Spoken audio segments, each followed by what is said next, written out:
પ્રશ્ન 1. દમયંતી સ્વયંવર આખ્યાનના રચયિતા કોણ છે? એ. નરસિંહ મહેતા, બી. પ્રેમાનંદ, સી. બાલણ, ડી. દયારામ.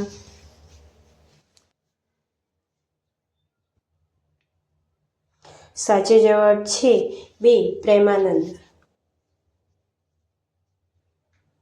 પ્રશ્ન 2. પ્રેમાનંદનો જન્મ કયા શહેરમાં થયો હતો? એ. ભાવનગર, બી. સુરત, સી. અમદાવાદ, ડી. વડોદરા.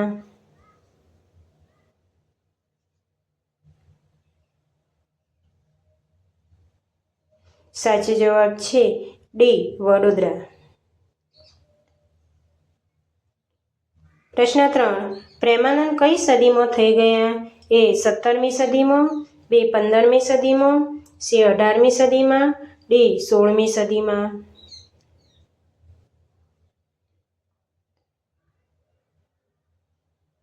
સાચો જવાબ છે એ. 17મી સદીમાં.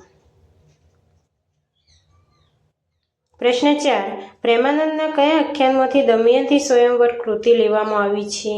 એ. દશમસ્કંદમાંથી, બી. સુદામા ચરિતમાંથી, સી. નળાખ્યાનમાંથી, ડી. ઓખાહરણમાંથી. સાચો જવાબ છે સી. નળાખ્યાનમાંથી. પ્રશ્ન 5. મધ્યકાળમાં કવિ શિરોમણી તરીકે કોણ સન્માન પામ્યું છે? એ. પ્રેમાનંદ, બી. દયારામ, સી. બાલણ, ડી. નરસિંહ મહેતા.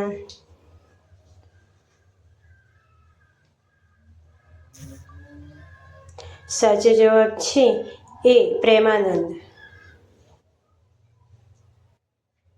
પ્રશ્ન 6.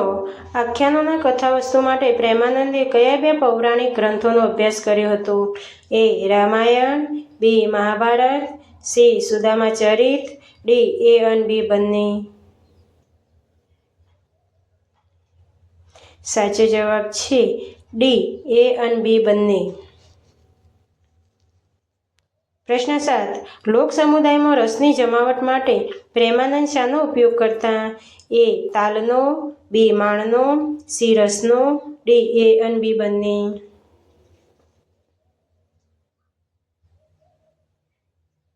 સાચો જવાબ છે બી. માણનો.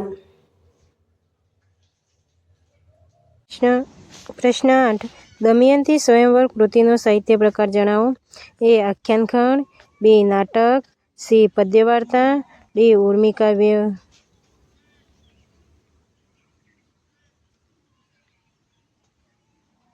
સાચો જવાબ છે એ. આખ્યાનખંડ. પ્રશ્ન 9. નિમિત્ત શબ્દનો સમાનાર્થી શબ્દ આપો. એ. પળ, બી. અગ્નિ, સી. આંખનો પલકારો, ડી. એ અને સી બંને.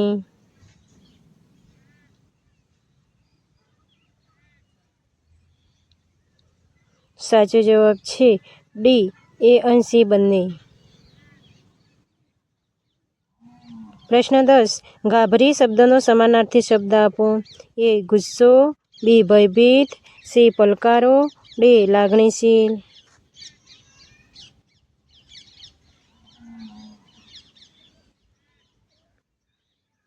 સાચો જવાબ છે બી. ભયભીત. પ્રશ્ન 11. વિરજ શબ્દનો સમાનાર્થી શબ્દ આપો. એ. આળસ, બી. અજાણ, સી. ખરાબ, ડી. સ્વચ્છ.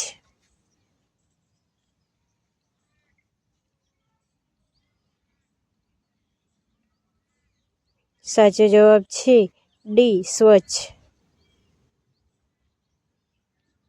પ્રશ્ન 12. કવિ પ્રેમાનંદ કયા બિરુદથી સન્માનિત થયા હતા? એ. આખ્યાનના પિતા, બી. આખ્યાન શિરોમણી, સી. માણભટ્ટ, ડી. સ્વાભિમાની.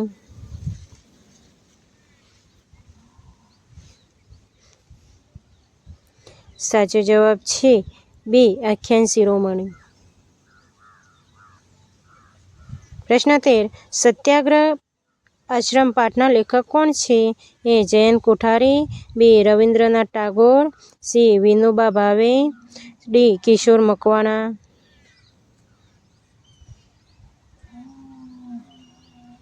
સાચો જવાબ છે સી. વિનોબા ભાવે. પ્રશ્ન 14. વિનોબાના જીવન પ્રસંગોના લખાણનું કયા નામે સંકલન થયું છે? અહિંસાની ખોજ, બી. શિક્ષણ વિચાર, સી. ગીતા પ્રવચનો, ડી. ભારતીય સંસ્કૃતિ.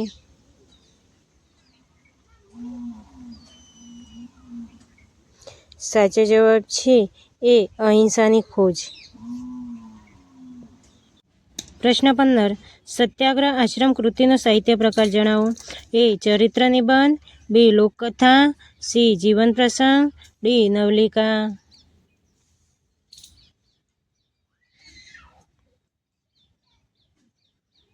સાચો જવાબ છે સી. જીવન પ્રસંગ. પ્રશ્ન 16. ભૂદાન યાત્રા નિમિત્તે ગરીબો માટે હજારો એકર જમીન કોણે એકઠી કરી? એ. વિનોબા ભાવે, બી. ગાંધીજી, સી. સરદાર પટેલ, ડી. જવાહરલાલ નહેરુ.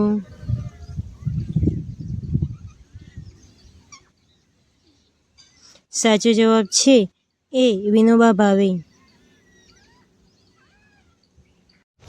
પ્રશ્ન 17.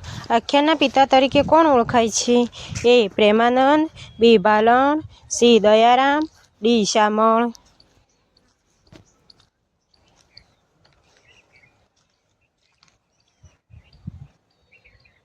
સાચો જવાબ છે બી. બાલન.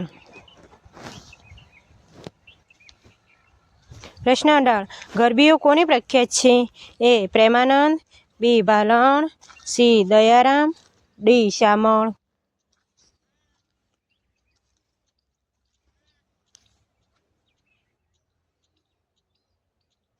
સાચો જવાબ છે સી. દયારામ. પ્રશ્ન 19. પદ્ય વાર્તાઓ કોની પ્રખ્યાત છે? એ. પ્રેમાનંદ, બી. બાલન, સી. દયારામ, ડી. શામળ.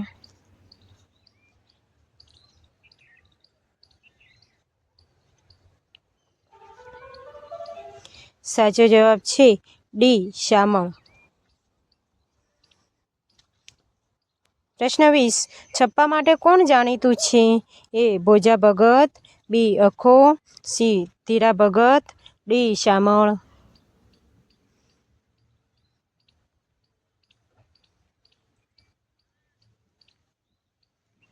સાચો જવાબ છે બી. અખો.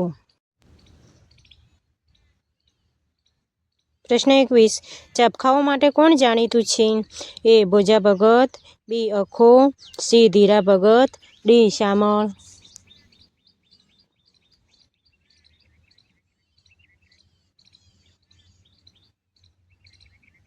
સાચો જવાબ છે એ. ભોજા ભગત. પ્રશ્ન 22. કાફીઓ માટે કોણ જાણીતું છે? એ. ભોજા ભગત, બી. અખો, સી. ધીરા ભગત, ડી. શામળ.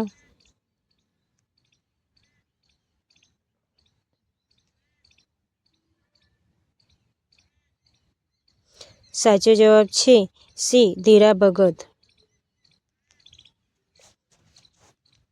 પ્રશ્ન 23. નીચેના પૈકી કયું સાહિત્ય મધ્યકાળનું નથી? એ. રાસ, બી. ધોળ, સી. આરતી, ડી. સોનેટ.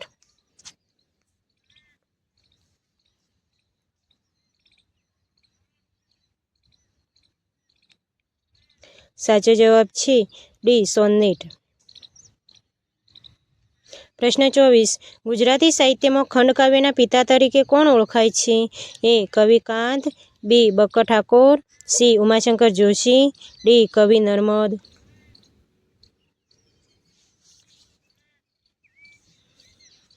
સાચો જવાબ છે એ. કવિ કાંત. પ્રશ્ન 25. પ્રથમ સોનેટ ભણકારા કોની રચના છે? એ. કવિ કાંત, બી. બક્કર ઠાકોર, સી. ઉમાશંકર જોશી, ડી. કવિ નર્મદ.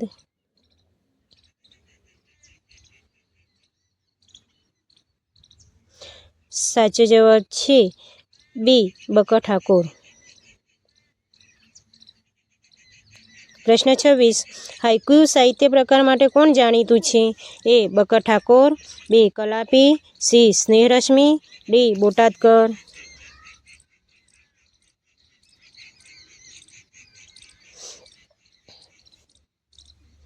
સાચો જવાબ છે સી. સ્નેહરશ્મિ. પ્રશ્ન 27. સોનેટ કયા દેશમાંથી ઉતરી આવેલો સાહિત્ય પ્રકાર છે?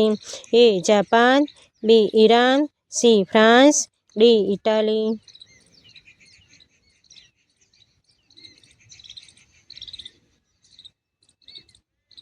સાચો જવાબ છે ડી ઇટાલી. પ્રશ્ન 28. સોનેટમાં કેટલી પંક્તિઓ લખાય છે? એ 16, બી 14, સી 12, ડી 15.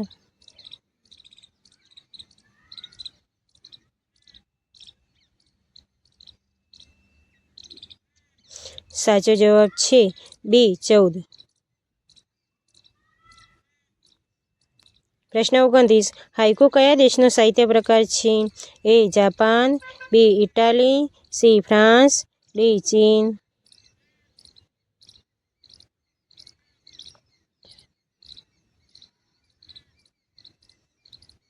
સાચો જવાબ છે એ જાપાન.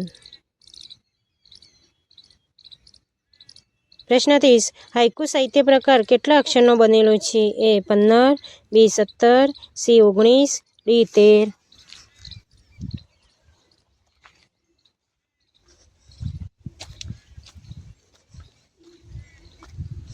સાચો જવાબ છે બી 17.